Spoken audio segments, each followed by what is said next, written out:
What are crypto currencies. तो ये समझने के लिए हम थोड़ा यहाँ पर पीछे चलते हैं। जब यहाँ पर बैंकिंग सिस्टम एग्जिस्ट नहीं करता था, फाइनेंशियल सिस्टम एग्जिस्ट नहीं करता था, तो तब हमारे जो पूर्वज थे वो ट्रांजेक्शन्स किस तरह से करते थे। तो वो यहाँ पर यूज करते थे बार्टर सिस्टम को, जहाँ पर लोग जो थे वो गुड्स को एक्सचेंज करते थे। फॉर एग्जाम्पल, एक तरफ है पर्सन ए जिसके पास एक ऑरेंज है और उसका आज मन कर रहा है वो पाइनएप्पल खाएगा, तो वो यहाँ पर पर्सन बी के पास जाएगा जिसके पास पाइनएप्पल है और बोलेगा कि हम आपस में एक्सचेंज कर लेते हैं। अगर पर्सन बी अग्री करता है तो ये ट्रांजेक्शन यहाँ पर हो जाएगा। लेकिन तब यहाँ पर क्या होगा, जब यहाँ पर पर्सन बी बोलेगा कि मेरा तो ऑरेंजेस खाने का मन नहीं है या मेरे पास ऑलरेडी ऑरेंजेस काफी सारे हैं, तो यहाँ पर वो ट्रांजेक्शन जो है वो यहाँ पर नहीं होगा। तो इसलिए लोगों ने फिर और देखा कि ऐसी कौन सी चीज़ है जिसको as a form of money हम यहाँ पर यूज़ कर सकते हैं ताकि इसका सोल्यूशन यहाँ पर हमको मिल जाए ट्रांजैक्शन करने के लिए। तो लोगों ने यहाँ पर सी शेल्स को यूज़ किया, मेटल्स को यहाँ पर यूज़ किया, लेकिन इन दी एंड यहाँ पर काफ़ी सारी चीज़ों को ट्राई करने के बाद लोगों ने यहाँ पर जो अपना बिलीव डाला, वो बिलीव डाला यहाँ पर प्रीशियस मेटल्स के ऊपर, gold and silver and bronze को आप मान सकते हो, जिनको लोगों ने यहाँ पर यूज़ करना चालू किया। क्यों यूज़ करना चालू किया? क्योंकि गोल्ड, सिल्वर, ब्रॉन्ज इनको थोड़ा सा माइन करना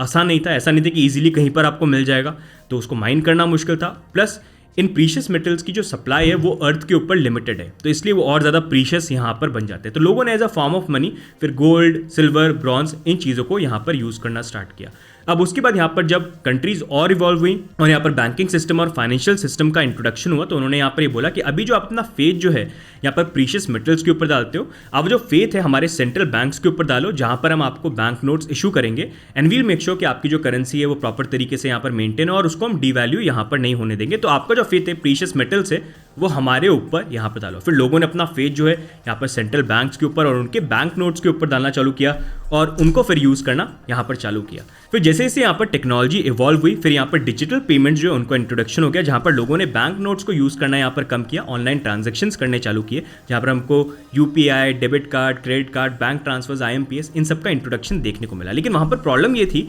कि बैंक नोट्स में तो चलो ये पता है कि अगर मेरे पास इतना नोट मैं दिखा रहा हूँ तो अगले इंसान को पता है कि मेरे पास इतने बैंक नोट्स यहाँ पर हैं, इतनी मेरी वेल्थ यहाँ पर है। लेकिन ऑनलाइन जब ट्रांजेक्शन्स हो रहे हैं तो उसको कौन मेंटेन करेगा, क्योंकि ये तो नंबर्स हैं। तो उस चीज़ के लिए यहाँ पर जो बैंक्स होते हैं वो एक ऑनलाइन लेजर को मेंटेन करते हैं, जो बेसिकली यहाँ पर आपका जितना भी वेल्थ है जो आज की डेट में आप ट्रांजेक्शन करते हो वो सिर्फ नंबर्स होते हैं। तो वो क्या करते हैं, वो बैंक में एक लेजर को मेंटेन करते हैं। जैसे फॉर एग्जांपल पर्सन ए यहाँ पर जो है पर्सन बी के साथ ट्रांजेक्शन करता है, तो वो लेजर में देखते हैं, वहाँ पर वो लेजर के अंदर पर्सन ए के अमाउंट जो है वो डिडक्ट करेंगे, नंबर्स थोड़े कम कर देंगे, और दूसरा लेजर जो पर्सन बी का है जहाँ पर पैसे ट्रांसफर है उसके वहाँ पर अमाउंट को ऐड कर देंगे। तो बैंकिंग सिस्टम बेसिकली आज के डेट में जो भी आप पैसा मूव करते हो वो एक डिजिटल रिप्रेजेंटेशन होता है और उसी का लेजर जो है उसमें वो नंबर काट के ऐड करते रहते हैं और इसी तरह से वो मूव कर सकते हैं। तो ये पूरा का पूरा banking system and digital payment system आज के डेट में जो हम यूज़ कर रहे हैं फाइनेंशियल सिस्टम, वो ऐसे यहाँ पर वर्क करता है। अब इसी से अगर हम आगे मूव करते हैं तो काफ़ी सारे लोगों ने, स्पेशली क्रिप्टो करेंसी सपोर्टर्स ने, एक चीज़ जो नोटिस करी कि यहाँ पर बैंकिंग सिस्टम जो है वो तो अच्छा है, यहाँ पर उन्होंने बोला हुआ है कि हम करेंसी को पूरा मैनेज करेंगे, दैट इज़ गुड।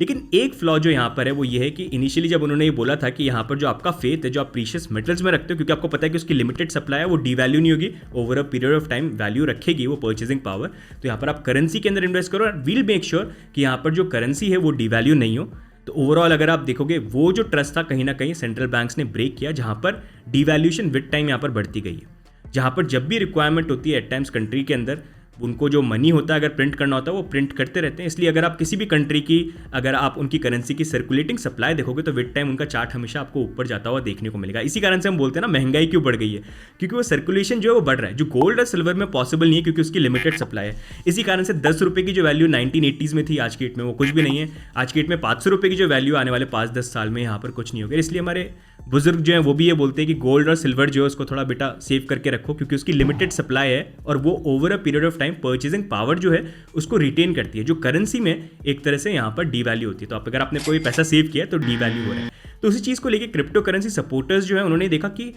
ऐसा क्या हो सकता है कि मनी जो है यहाँ पर सेंट्रल बैंक्स कंट्रोल नहीं करें, यहाँ पर पब्लिक कंट्रोल करे, जिसके अंदर गोल्ड की प्रॉपर्टीज़ हो और उसको ट्रांजैक्शन के लिए भी यूज़ किया जाए। तो उसी को लेके क्रिप्टो करेंसी का बर्थ हुआ, जहाँ पर सबसे पहला और widely successful and used crypto currency जो यहाँ पर आती है वो है यहाँ पर बिटकॉइन, जो डिजिटल है। जैसे अगर आप देखोगे आज के डेट में ऑनलाइन आप ट्रांजैक्शन करते हो, यूपीआई या आईएमपीएस, बैंक ट्रांसफर जो भी करते हो वो ऑनलाइन बस नंबर्स होते हैं जो नंबर्स बैंक मेंटेन करते हैं, तो उसी में वो ट्रांजैक्शन होता है। वैसे ही बिटकॉइन यहाँ पर जो है एक डिजिटल करेंसी है, तो ये भी ऑनलाइन रहती है, इसको कोई फिजिकल रिप्रेजेंटेशन नहीं है कि कहीं से आप इसका फिजिकल फॉर्म जो है हाथ में लेके घूम पे जाके किसी दुकानदार को दे दो। तो यहाँ पर जो क्रिप्टो करेंसीज होती हैं ये कंप्लीटली डिजिटल होती है, जैसे आपका अभी करंटली फाइनेंशियल सिस्टम में आप ट्रांजेक्शन करते हो ऑनलाइन, वैसे ये काम करता है। साथ ही में यहाँ पर अगर आप क्रिप्टो करेंसी में बिटकॉइन को देखेंगे, जिसको हम एग्जाम्पल की तरह यूज करते हैं, तो उसके अंदर यहाँ पर गोल्ड की तरह फीचर्स डाले गए। जैसे गोल्ड को अगर आप माइन करते हो तो उसको माइन करने के लिए मेहनत करनी पड़ती है, लोकेशन देखनी पड़ेगी, एक्सपेंडिचर करना पड़ेगा, मशीन होनी चाहिए, तब जाके आप उस गोल्ड को माइन करोगे। गोल्ड ऐसा नहीं आप कहीं पर गए पहाड़ पे अपने हथौड़ा मारा और गोल्ड की ब्रिक गिर के आपके हाथ में आ गई, वैसा नहीं होता।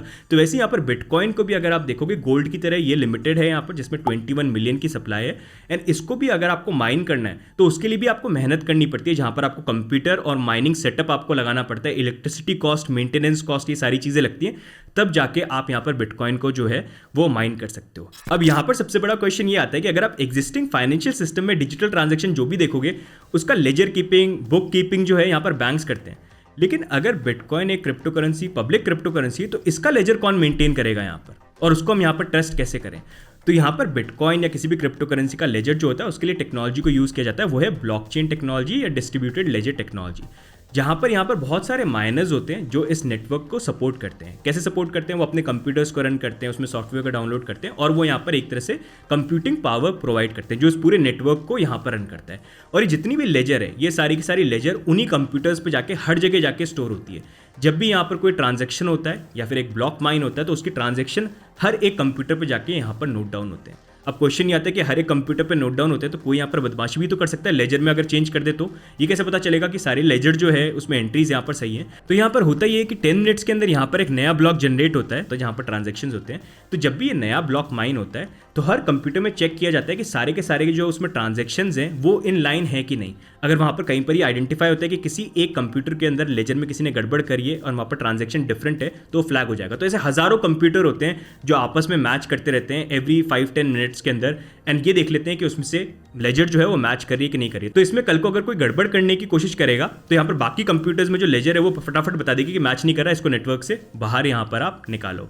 तो इस तरह से लेजर यहाँ पर मेंटेन होती है। लेकिन अब यहाँ पर जो एक क्वेश्चन ये आ जाता है कि यहाँ पर जो बिटकॉइन का नेटवर्क है, इसके नेटवर्क को रन करने के लिए लोग इतनी मेहनत कर क्यों रहे हैं, उनको इन रिटर्न यहाँ पर फायदा क्या हो रहा है? तो यहाँ पर उनको फायदा ये हो रहा है कि जब वो इस नेटवर्क को यहाँ पर रन कर रहे हैं, इस पूरे लेजर को मेंटेन कर रहे हैं, तो वहाँ पर उसके बदले में इनको अलग अलग क्विज मिलते रहते हैं, इनके कंप्यूटर जो सॉल्व करने की कोशिश करता है, और जब भी वो क्विज जो उसको सक्सेसफुली वो क्रैक करते हैं, उनको बदले में यहाँ पर नए बिटकॉइन माइन होकर एज अ रिवॉर्ड यहाँ पर मिल जाते हैं। तो जैसे गोल्ड को आप माइन करते हो उसके लिए आपका एक्सपेंडिचर लगता है, आप जाके गोल्ड को माइन करते हो तो आप गोल्ड माइन कर पाते हो, वैसे बिटकॉइन के अंदर भी उसको माइन करने का तरीका यही है कि आप यहाँ पर जो उसकी पूरी पब्लिक लेजर है उसको यहाँ पर आप मेंटेन करो, उस नेटवर्क का पार्ट बनो, और यहाँ पर जो इक्वेशन है उसको आप सॉल्व करते रहो, उसके अकॉर्डिंग यहाँ पर जो रिवॉर्ड है वो डिस्ट्रीब्यूशन यहाँ पर होगा। तो in a nutshell this is what crypto currencies are and this is how they work.